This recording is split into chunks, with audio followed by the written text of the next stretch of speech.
Inter মিলানের রক্ষণের স্তম্ভ আলেসসান্ড্রো বাস্তোনি এবং বার্সেলোনার সম্ভাব্য দল বদল নিয়ে একটি চমৎকার এবং ইনসাইটফুল আপডেট নিয়ে এলাম বার্সা ভক্তদের জন্য।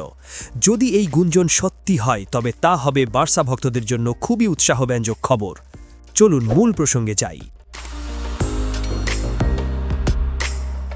বার্সেলোনার রক্ষণ ভাগ্যি তবে এক দুর্ভেদ্য দেয়ালে পরিণত হতে যাচ্ছে।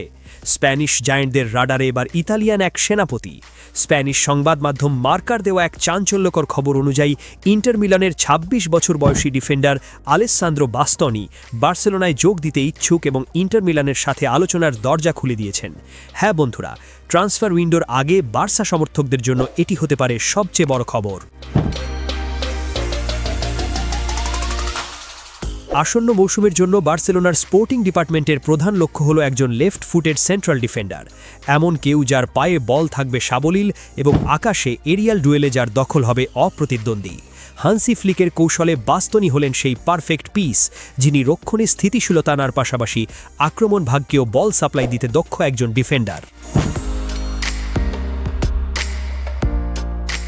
সংবাদ মাধ্যম মার্কার রিপোর্ট অনুযায়ী বাস্তনি বার্সেলোনায় যোগ দিতে ইচ্ছুক এবং ইন্টার মিলানের সাথে আলোচনার দরজা খুলে দিয়েছেন। যদিও এখনও কোনো আনুষ্ঠানিক দর কষাকষি শুরু হয়নি, তবে বার্সা কর্তৃপক্ষ ইতালিয়ান এই তারকার সাথে প্রাথমিক যোগাযোগ সেরে ফেলেছে। বাস্তনি নিজেও স্পটিফাই নো ক্যাম্পে খেলার জন্য মুখে আছেন।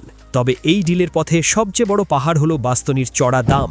বর্তমানে তার মার্কেট ভ্যালু প্রায় ৭০ মিলিয়ন ইউরো, অর্থাৎ প্রায় ১,০০০ কোটি টাকা, যা বার্সেলোনার বর্তমান আর্থিক পরিস্থিতিতে বেশ বড় অঙ্ক।